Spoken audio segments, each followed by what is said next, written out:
Uganda weeri kati oba munafu okuwakana nti eteekwa okukyuka. Kuba kutya na kweraliikirira mu mutima ogw'omuntu yenna aterebuka n'anafuwa olw'ebitambula oba ebikolebwa abali mu gavumenti. Kubanga bwonna bubonero obulanga amagenda gaabwe, bwonna bubonero obulanga okuvaawo kwa gavumenti eno, weewaawo n'okutuukirira kw'engero nti buli ekiina entandikwa kiba n'enkomerero.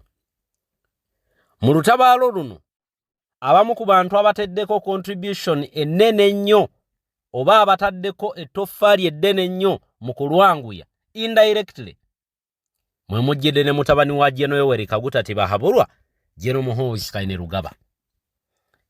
Angoberera ebbanga lyonna lye mbadde nga nkola vidiyo mbadde nga ntera okugamba abyogere kubanga birina we bitutwala.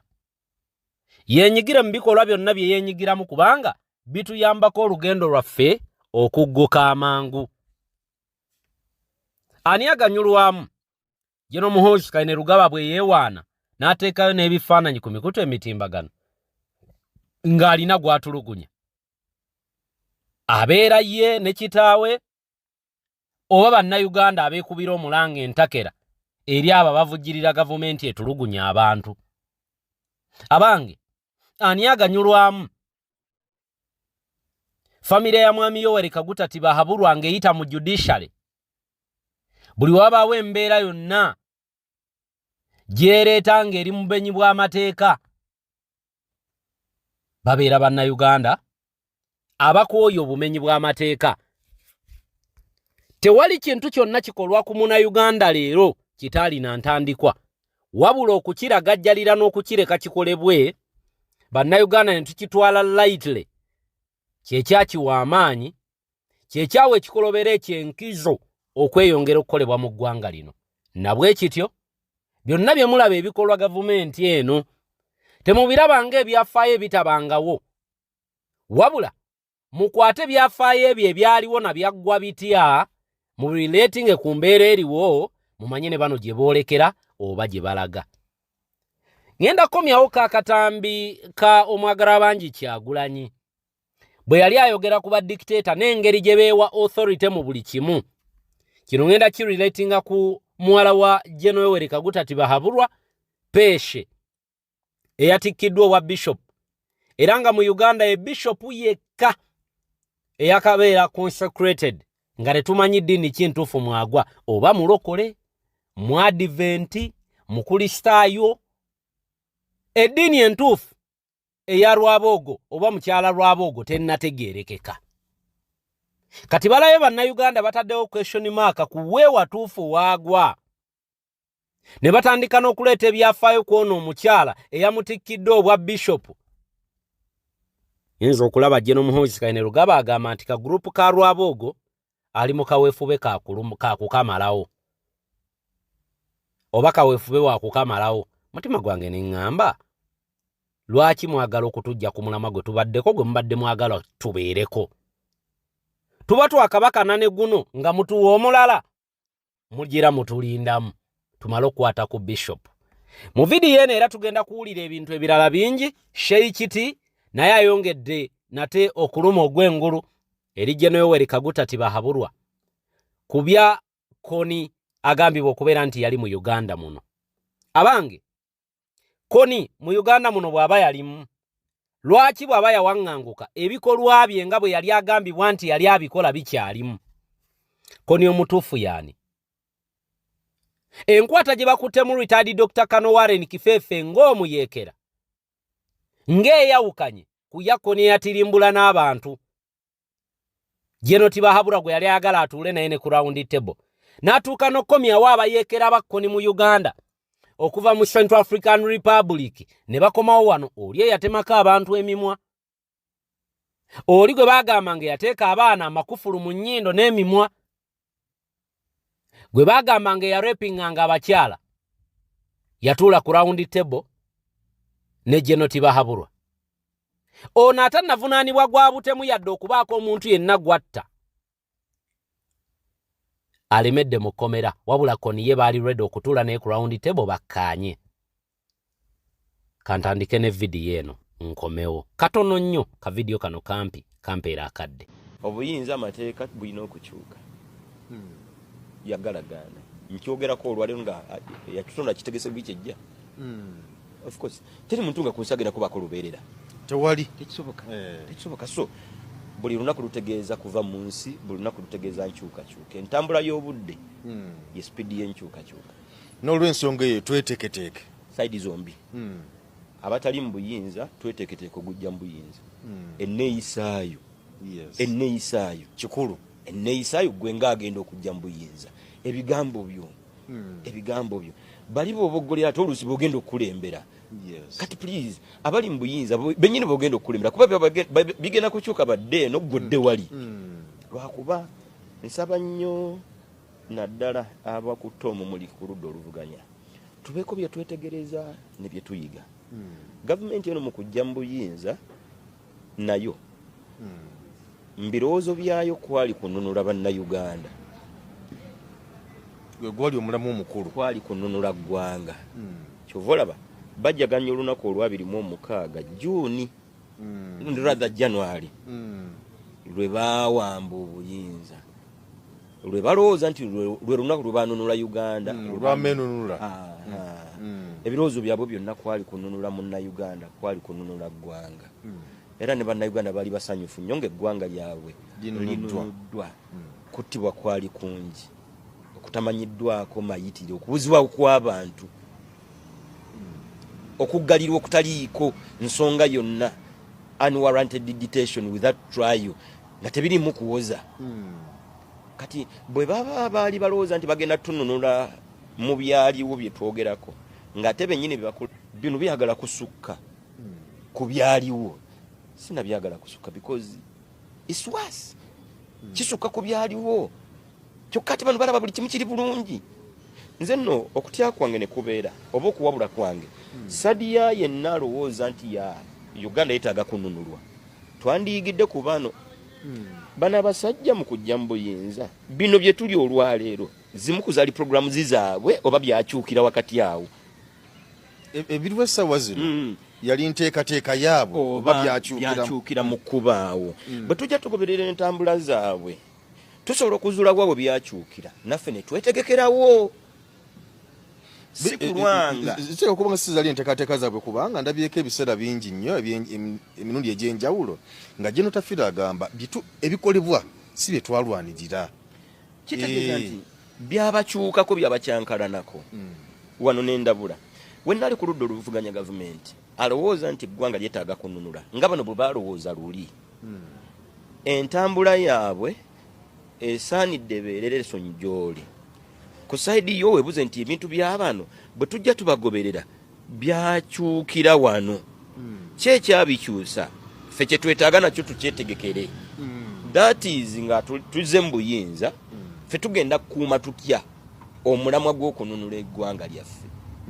Vidiyo ya Sheikh eyo nga tugifundikidde. Nvugira ku vidiyo eno etuuke ne ku muntu omulala enjiri olwo eyongere okubuna okwetooloola eggwanga. Oyongere okumanya lwaki nkugamba nti Kyagulanyi yalinnya Gen. Tibahabulwa ku nfeete. Robert Kyagulanyi Bobi Wine omwami oyo gwe mulaba ali mu Amerika.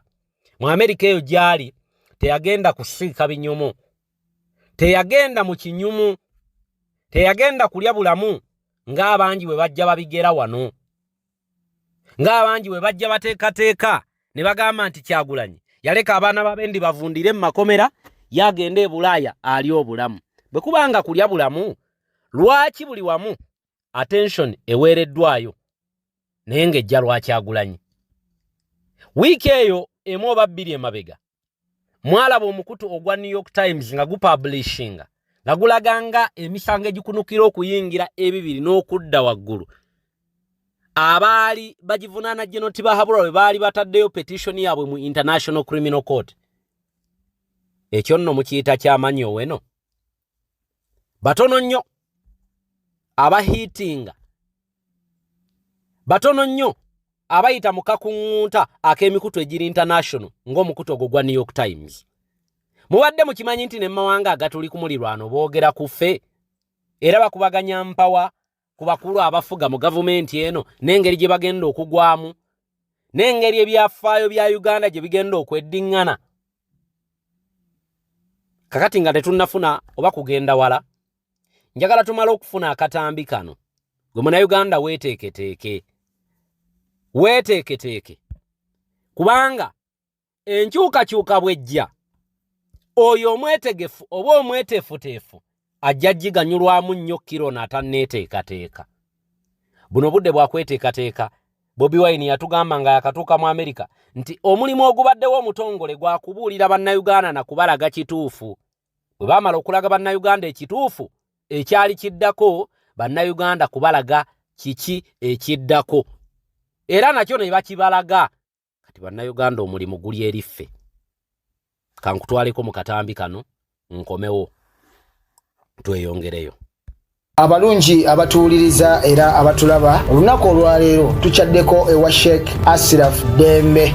Sebo nsanyusa okubalaba. Amannya agange ye Sheikh Asiraf Dembe akola ku bizibu by'enjawulo. Omuntu singa aba alina ebirwadde musomereddwa tumuwa amazzi ga lukuya nga bw'obadde ogalaba, tugenda abantu ku kyoto ne twokya emizimu emibi egibabaamu n'okulomba edduwa. Abantu singa abeera ng'ali wano atuuse sobola okumulombera edduwa, ne waba atatuuse nga mpadde amannya ge naye ng'ali wala. Naneetaaze enamba yange yeeno eri 0707363711. Nammwe bannyinaffe abali ebweru oyagala okuba nti oyagala okulombera ku dduwa ng'olina ebizibu, viza zibuze, amaka gakolongotana, sente zikola zimpita mu ngalo, ojja kumpeereza ekifaananyi kyo n'amannya go, ebyo byokka bijja kummala, nja kukulombera edduwa, ojja kutereera.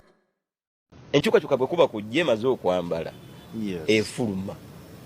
Katugyetegekere side bbiri, abali mu buyinza tweteeketeeke okudda ebbali.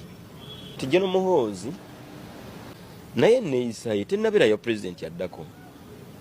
Entegera ye yeesobola okuba nga ya pulezidenti yaddako, naye neeyisa ye naddala eno mu bantu si ya pulezidenti yaddako. Otherwise omukwano okufaayo ku baani b'osuubira okulembera tetunnakulabako. Bw'abanga mwami Lukwago ayisiddwa mu byayisiddwamu, kwoyo alowooza nti yagenda otukulembera. Simanyi kifaananyi kya mukulembeze olwo gw'oba otusiigira gwe twolekedde okusinziira ku nkola ye. Kano beesige n'abaana bangi abali mu makomera. Bano bawayiswa, yogera ku ba Edi Mutwe, yogera ku ba Kivumbi, yogera ku bonna abasibe b'ebyobufuzi, be bamu ku b'ogenda okukulembera. Ekyamazima nga bw'onookinoonyereza kumpi mulimu age bracket y'emu. Ogenda tukulembera otya?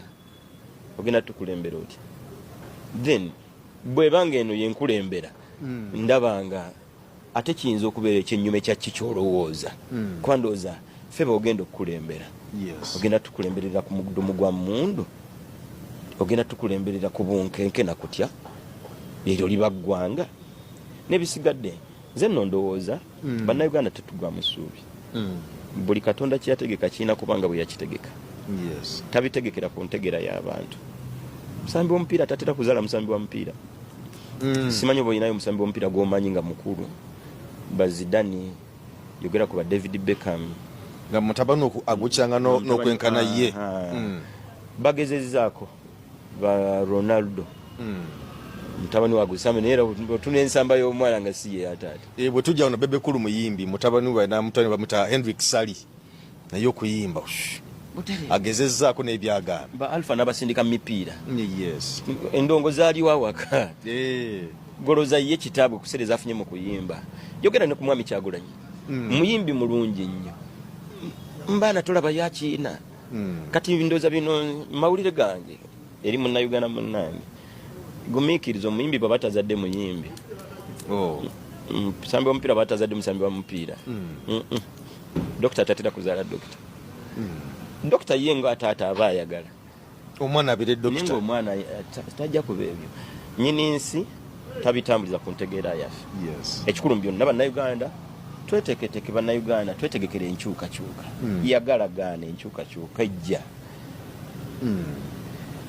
Va mu kuneneŋŋana.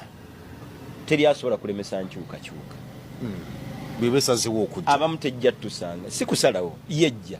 because si yesalawo enkyukakyuka lwakuba abasinga tugirengerera wala naye enkyukakyuka eri kuffe kennyini mayanja emyaka 10 emabega si bwe badde ofaanana bwe kiri eyo nkyukakyuka emyaka 10 badde mwana ewa kitaawo kati gwe taata eyo nkyukakyuka kateri wala enkyukakyuka bwe kuba kujja emaze okwambala efuluma kati tugyetegekere sayidi bbiri abali mu buyinza tweteeketeeke okudda ebbali kisoboka bulungi nnyo pulezidenti ono okumulabako nga si pulezidenti nga mulamu nga teryamukutteko yadde kisobokera ddala bulungi nnyo nga ne be yali alowooza okubeera abakulembeze nga si bakulembeze ebigambo ebyo nga tubifundikidde katufune akatambi k'omwagala w'abangi Kyagulanyi naye tufune obubaka bwe yayogera ku bimu ku bintu bannakyemalira bye batera okukola bwe nvaawo ngenda kutwalako e Kenya tumale naye okulaba ebiriyo interview number ebadde ku mukutu gwa telefine Kenya ngekubaganya mpawa kuffe e Uganda na biki bye twolekedde bwe tweyongerayo oba biki abakulu mu government bye boolekedde bwe beeyongerayo n'enkola yaabwe eno ey'ekibogwe na biki bannankyukakyuka bye boolekedde oba e Uganda bye twolekedde okufuna katandike ne kano aka Robert Kyagulanyi Bobi Wine nate nkomewo ne walugo bayitanga ude ude yenga abeera n'emmundu za gold ng'aliwo nja kubulira nti abantu ababeera mu buyinza naddala abateekawo kye bayita family rule balina engeri gye bawuddiisa si bannansi naye n'abaana baabwe bokka bw'oba osoma ebyafaayo ng'abamu ku ffe ebitali nno na byawala n'olaba batabani ba Gaddafi nga bwe beeyisanga nnyo waliwo ekitabo manyi osomanya ebitabo waliwo ekitabo bakiyita In the Footsteps of Mr. Kuz bakiwandiika ku oba yali Michela wrong bakiwandiika ku Mobutu Sese Seko naye mu lugero olwo bakunnyonnyola mutabani wa Mobutu Sese Seko bwe yeeyisanga ng'ayogera by'ayagala agenda mu ndongo n'alaba omwalo mulungi n'agamba mundeetera oyo n'ebirala bifaanana bwe bityo genda ku mutabani wa Saddam Hussein gwe bayitanga Kuse naye wate Kuse no yali thoughtful ne waliwo gwe bayitanga Ude Ude ye ng'abeera n'emmundu za gold ng'ali waggulu w'amateeka gw'ayagala gwatta yattako olumu omuyambi wa kitaawe kubanga kitaawe yali yeegombye sisita omuyambi we n'ebirala bifaanana bwe bityo so bano abaana baabo abali mu buyinza kyangu nnyo bo okulowooza nti bagenda kuholdinga obuyinza obwo forever ekyobwebuusa tebayiga mu byafaayo kyangu nnyo omuntu bw'abeera mu buyinza oba nga ali kumpi n'obuyinza okutunuulira obuyinza ng'oba olubeerera and finally omuntu bw'oba tolina magezi ojja gamba ebyamagezi tebiina mugaso abaganda bagamba embaga zantama nga tolina kyakwambala so omuntu okugamba ng'amateeka gaffe ga providinga for democracy galagira nti abantu balina okusalawo omuntu bw'amanya ti mu bantu talinayo chance they will dismiss democracy because they stand no chance when it comes to democracy. Mwelaina tutunulidde abamenyi b'amateeka abali mu buyinza bye bakola nga balowooza nti beenyoneza mu buyinza fe abali ku ludda oluvuganya kibi kye tukola bye tweteekateeka okulaga nti tubasiguukulula butalekerawo nesigama nnyo ku bigambo by'omugenzi Mandela kubanga yakola ekituufu naye yatuyigiriza nti mu nfuga ey'abakenuzi oba ey'abanakyemalira mwana tu nakyemalira mu ngeri nnyingi yabasalirawo siteepu eddako kuba byakola nga banyigiriza bisalawo kinene engeri gye mugenda okulwana oba omulwanyisa okugeza mwaka guno nga gutandika nali presidential candidate nga nesimbyeko kuba president kati ndi mu buwaŋŋanguse kubanga bye bakola nali sobola kusigala mu ggwanga lyange n'ebirala bifaanana bwe bityo ate oba Nelson Mandela yatuuka n'okutuuka n'aba ku level eno gye njogererako ne bagenda ne batandikawo ekibiina nkyabayeekera kye bayitanga mukonto w'esizwe era bwe baali bamusiba Elvonia mu kooti yavaayo n'attaanya bulungi nnyo era nkubiriza nnyo abavubuka mugende munoonye mukozese ChatGPT mukozese Google mukozese YouTube mugende mulabe okwogera kwa Nelson Mandela okwo mu Rivonia trial babeera ku TikTok ne ku social media mukumenyemenyemu mumenyeremenyeremu nja kukikola ekyo bwe bali nnyo ssebo kyengezaako kunyonyola nti akunyigiriza yakukubira tooki engeri nabukodyo kibogenda okukozesa omulwanyisa abaganda bagamba enswaba okyusa envubo nga nawe okyusa eriiso oba akugoba yakola ki yakulaga ekkubo so basically kyensobola butakoowa butalekeraawo nakugenda mu maaso tulina enzikiriza gye tugamba nti each one teach one buli omu asobole okusomesa omulala Museveni anyigiriza abantu baffe emyaka 40 nze negase mu lutabaalo lw'okumuggyako teginaba nakwera myaka 10 naawe bwotyo bwoli waliwo abaasookawo abamu yabatiisatiisa abamu yabatemula abamu bawaŋŋanguka bangi yabagula naye kubanga abo abaaliwo basigala bawagala abalala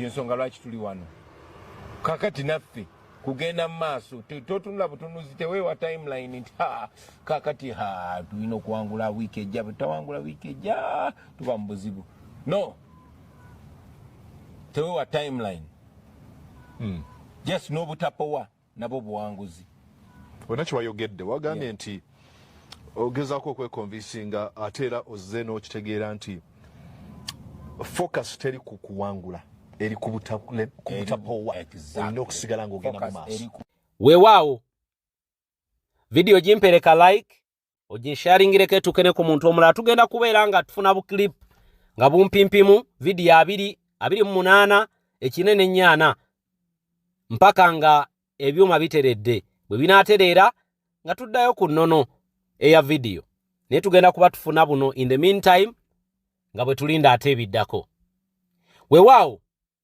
njagala okubatwalirawo nate mu katambi akalala awatali yadde okwonoona ka data engeri gye kali akakawereege nkomewo mweddako abankuumire.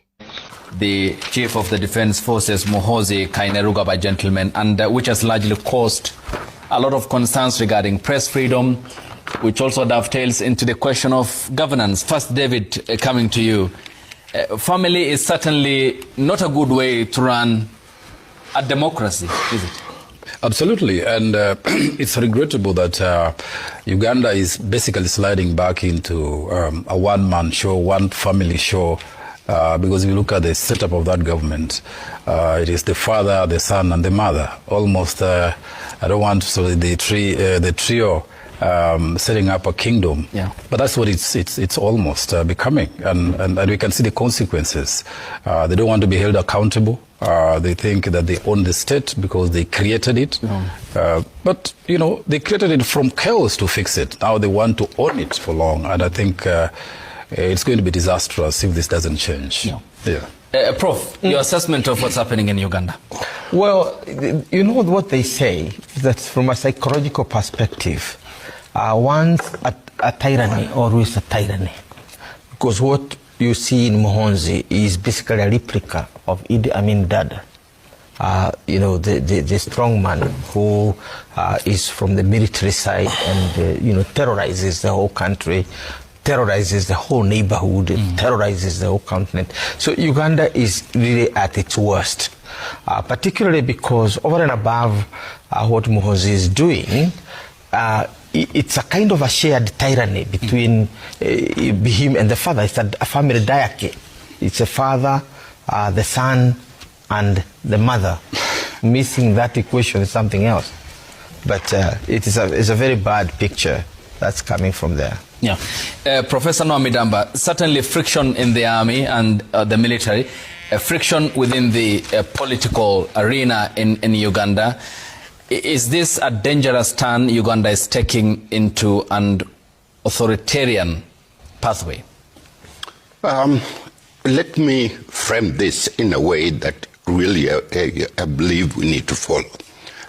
From a global democracy, Sir Winston Churchill described democracy as the worst form of government. But there is nothing else that is better than that. So Uganda democracy challenge is not new. Africa, every single country, in Kenya, everywhere, South Africa, we have a challenge. Every young democracy wrestles with institution maturing and slower than political institution, which we expect. Democracy fail when we only measure elections and ignore institutions, civic space, and rule of law. The question isn't Uganda a democracy. Yeah. The question is what must Uganda do to stop doing and start doing what democracy work and for Uganda in the future. Yeah. And Ahmed, the question of democracy itself is questionable, is it, in Uganda, when there is a strong arm on institutions by the NRM party and President Yoweri Museveni's omnipresence in Uganda's political sphere, plus now what's happening to the media institutions? Maybe I'd like to invite my colleagues to look at the political economy of Uganda from the point of view of violence. Before Mr. Museveni became the Omugabe of the Banyankole, because essentially that is what he is, but he is dotted with the instruments of the state. Mr. Museveni fought. We use him as an example of what the state means in Uganda. Mr. Museveni fought in Mozambique during the time of Frelimo, while he was in university. He did his thesis on the great Frantz Fanon. And he was also a member of a group of armed forces that, when Idi Amin was being thrown away, participated in the overthrow of the regime of Idi Amin. And I think that Mr. Museveni was new into politics. He is not a politician, he was a soldier and had a consciousness of African liberation. So the question we have to ask ourselves is, why is it that Mr. Museveni, who came in from the bush to bring about fundamental change in Uganda, turned into the vicious dictator that he is today? And I think that has something to do with the relationship between the Ugandan state and international forces. I argue in the same vein as the great Mahmoud Mamdani, who is the leading expert on Uganda political economy today, that there is neither settler nor native. Yeah. That Mr. Museveni, who was said to be born in the borders of Uganda and Rwanda, and to be a Munyarwanda, and the whole process of exclusion of the Banyarwanda people across the both sides brought conflict through the NRM, as you just said. Yeah. And I think that this concept of violence, that Mr.